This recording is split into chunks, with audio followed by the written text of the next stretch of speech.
नमस्कार दोस्तों, आप लोगों का स्वागत है मेरे पीसीएस हिंदी एकेडमी में। आज मैं आप लोगों को भूगोल का अध्याय नंबर 2 क्लास 7th एनसीईआरटी पढ़ाऊंगा। इसके पहले मैं आप लोगों को चैप्टर नंबर 1 पढ़ा चुका हूं। आइए दोस्तों शुरू करते हैं। चैप्टर का नाम है हमारी पृथ्वी के अंदर। हमारी पृथ्वी एक गतिशील ग्रह है। इसके अंदर एवं बाहर निरंतर परिवर्तन होता रहता है। क्या आपने कभी सोचा है कि पृथ्वी के आंतरिक भाग में क्या है? पृथ्वी किन पदार्थों से बनी है? ये आपसे पूछ रहा है कि क्या आपने सोचा है कभी कि पृथ्वी के आंतरिक भाग में क्या है और पृथ्वी किन पदार्थों से बनी है? पृथ्वी का आंतरिक भाग एक प्याज की तरह पृथ्वी भी एक के ऊपर एक संकेंद्री परतों से बनी हुई है। पृथ्वी की सतह की सबसे ऊपरी परत को प्रॉपर्टी कहते हैं। पृथ्वी की जो सबसे ऊपरी परत होती है दोस्त, उसे प्रॉपर्टी कहते हैं। जैसे देखिए आगे ही दिया हुआ है प्रॉपर्टी, उसके बाद सेकंड को मेंटल और एकदम लास्ट को आंतरिक। पृथ्वी की 3 परतें हैं दोस्तों, प्रॉपर्टी, मेंटल, आंतरिक कोण। यह सबसे पतली परत होती है।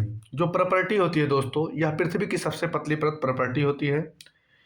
यह महाद्वीपीय संहति में 35 किलोमीटर एवं समुद्री सतह में केवल 5 किलोमीटर तक है।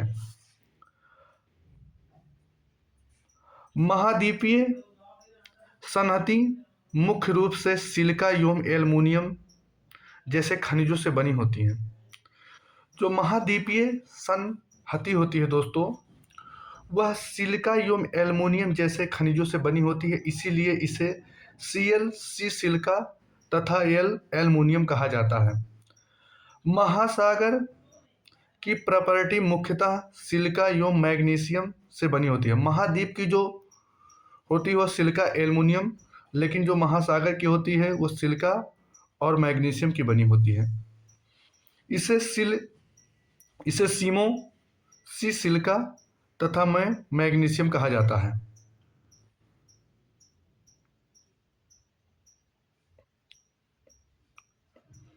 प्रॉपर्टी के ठीक नीचे मेंटल होता है, जो 2900 किलोमीटर की गहराई तक फैला है। पहली परत तो प्रॉपर्टी हो गई, दूसरी परत जो मेंटल है वो 29 किलोमीटर की गहराई तक फैला हुआ दोस्तों। ये इंपॉर्टेंट है, आप इसको नोट कर सकते हैं। इसकी सबसे आंतरिक परत क्रोड है। जो पृथ्वी की सबसे आंतरिक परत है दोस्त, वो क्रोड है। पहला प्रॉपर्टी है, मध्य में मेंटल है, आंतरिक भाग में क्रोड है। इधर आइए, अब थोड़ा सा ये जानकारी जरूरी है।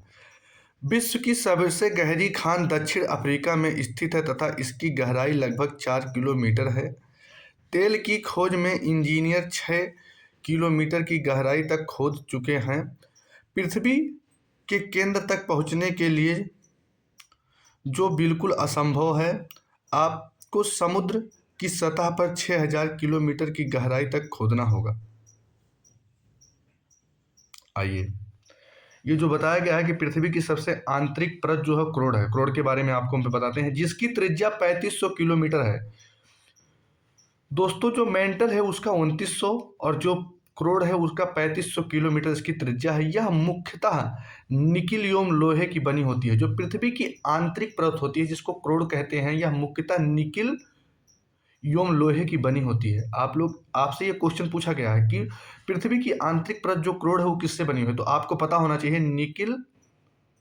निकल एवं लोहे की बनी होती है तथा इसे नीफे, निकिल तथा फेरस कहते हैं। निकिल तथा फेरस कहते हैं। केंद्रीय क्रोड का तापमान एवं दाब काफी उच्च होता है। जो केंद्रीय क्रोड होता है, जो आंतरिक का जो क्रोड जो है, पृथ्वी की सबसे लास्ट परत, अंतिम परत जो है, उसका तापमान एवं दाब काफी उच्च होता है दोस्तों। पृथ्वी के आयतन का केवल 1% हिस्सा ही प्रॉपर्टी है, जबकि 84% मेंटल एवं 15% हिस्सा क्रोड है। पृथ्वी की त्रिज्या 6371 किलोमीटर है। ये इंपॉर्टेंट पॉइंट है, इसको आप नोट कर सकते हैं कि पृथ्वी की त्रिज्या 6371 किलोमीटर। अब आइए आपको बताते हैं सैन खलीज के बारे में। पृथ्वी की प्रॉपर्टी में पृथ्वी की प्रॉपर्टी अनेक प्रकार के सेलों से बनी है। जो पृथ्वी की प्रॉपर्टी है मेरे दोस्तों, वो अनेक प्रकार के सेलों से बनी है। पृथ्वी की प्रॉपर्टी बनाने वाले खनिज पदार्थ के किसी भी प्राकृतिक पिंड को सेल कहते हैं। जो खनिज बनाए हैं, क्या नाम है, पृथ्वी की प्रॉपर्टी को दोस्त, उन पिंडों को प्राकृतिक पिंड सेल कहते हैं। सेल विभिन्न रंग, आकार एवं गठन की होती हैं। जो सेल होती हैं दोस्त, विभिन्न रंग की होती हैं, आकार एवं गठन की हो सकती हैं। मुख्य रूप से सेलें 3 प्रकार की होती हैं। यदि आपसे कोई पूछे कि मुख्य रूप से सेलें कितने प्रकार की होती हैं, तो ये आपको पता होना चाहिए। मुख्य रूप से सेलें 3 प्रकार की होती हैं। आग्नेय सेल, औषधि सेल, कायांतरिक सेल। द्रवित मैग्मा ठंडा होकर ठोस हो जाता है। जो द्रवित मैग्मा है दोस्तों, वो ठंडा होकर ठोस हो जाता है। इस प्रकार बने सेल को आग्नेय सेल कहते हैं। जब द्रवित मैग्मा ठंडा होकर ठोस हो जाता है, ठोस होने के कारण जो सेलें बनती हैं दोस्तों, उन्हें आग्नेय सेल कहते हैं। आग्नेय सेल को ही हम लोग प्राथमिक सेल कहते हैं। आपसे ये भी पूछ सकता है कि प्राथमिक सेल किसे कहते हैं, तो आपको ये अच्छे से पता होना चाहिए कि जो आग्नेय सेल है उसी को हम लोग प्राथमिक सेल बोलते हैं। आग्नेय सेलें जो होती हैं 2 प्रकार की होती हैं दोस्तों। एक होती है अंतर्वेदी तथा दूसरी होती है बहिर्वेदी सेलें। जो हमारी आग्नेय सेल है उसको प्राथमिक सेल कहते हैं। और आग्नेय सेल 2 प्रकार की होती हैं, आपको अच्छे से पता होना चाहिए, अंतर्वेदी सेल और बहिर्वेदी सेल। अब आइए, क्या आप ज्वालामुखी से निकलने वाले लावा की कल्पना कर सकते हैं? सॉरी दोस्तों। वास्तव में आग की तरह लाल द्रवित मैग्मा ही लावा है। वास्तव में जो आग की तरह लाल द्रवित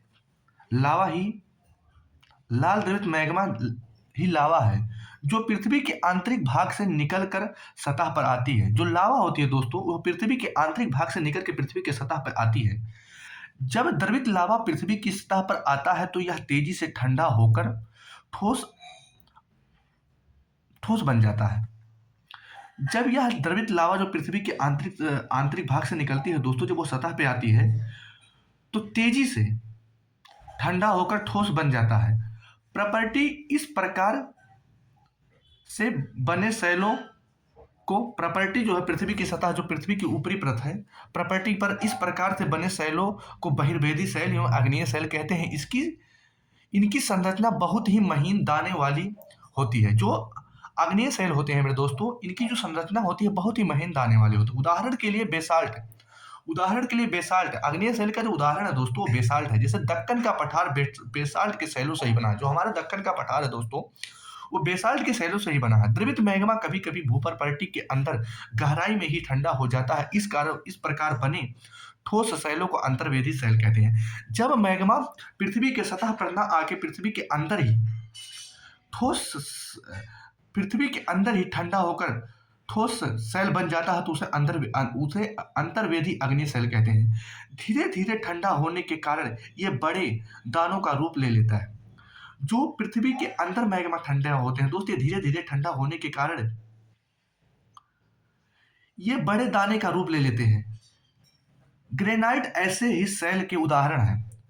जो अंतर्वेदी अग्नेय सेल होते हैं, इनके उदाहरण के तौर पर यदि देखा जाए दोस्तों, तो ग्रेनाइट ऐसे ही सेल के उदाहरण हैं।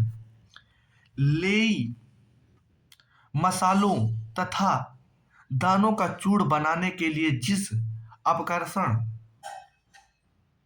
पदार्थों का उपयोग होता है वे ग्रेनाइट से बने होते हैं। जैसे दोस्त लेई, मसाला, जो मसाले होते हैं या मसालों, तथा दानों का चूड़ बनाने के लिए जिन अपकर्षण पत्थरों का उपयोग होता है वो ग्रेनाइट के बने होते हैं।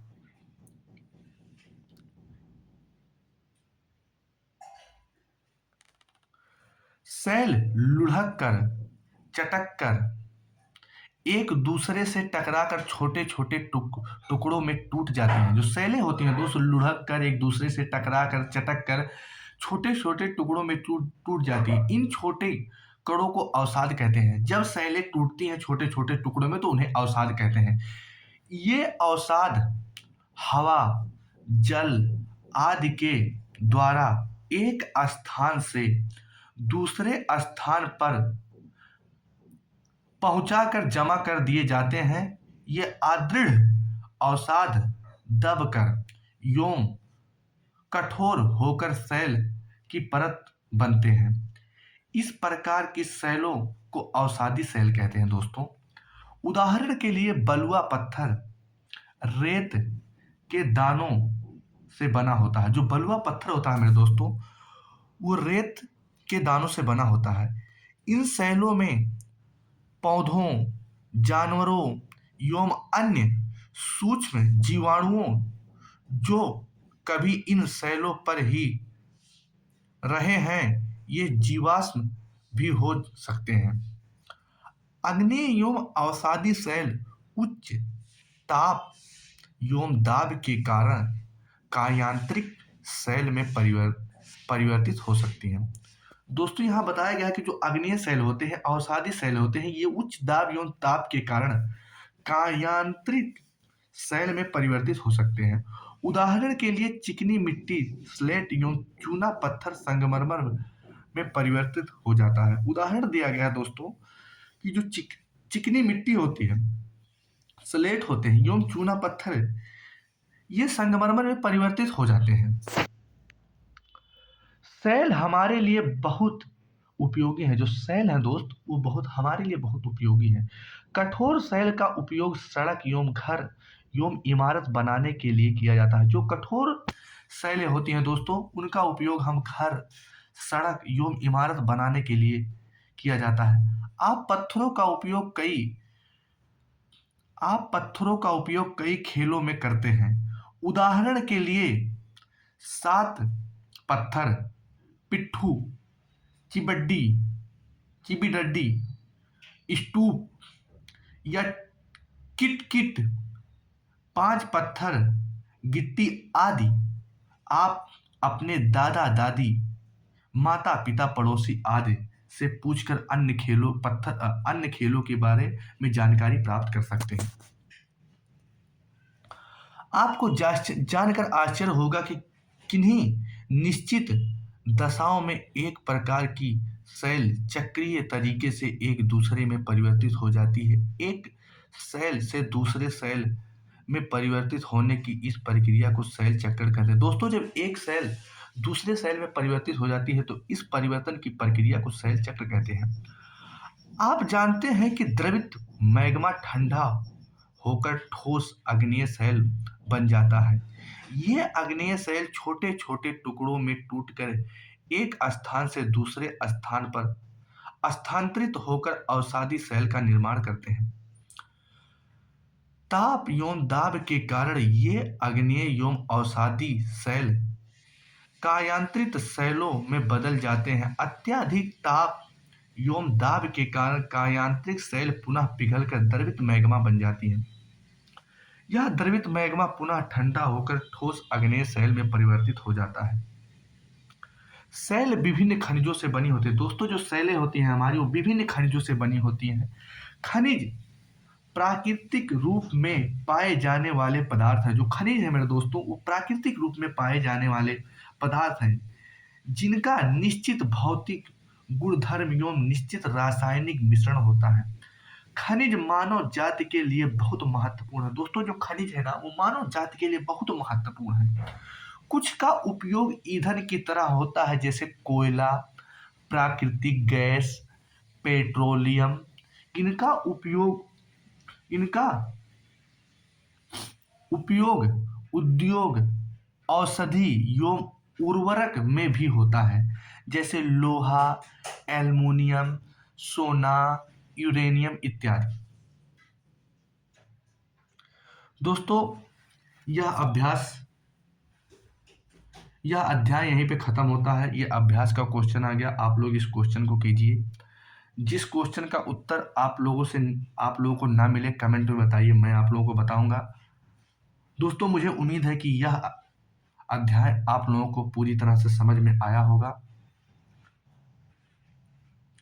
फिर मिलते हैं अगले क्लास में, तब तक के लिए नमस्कार, जय हिंद दोस्तों।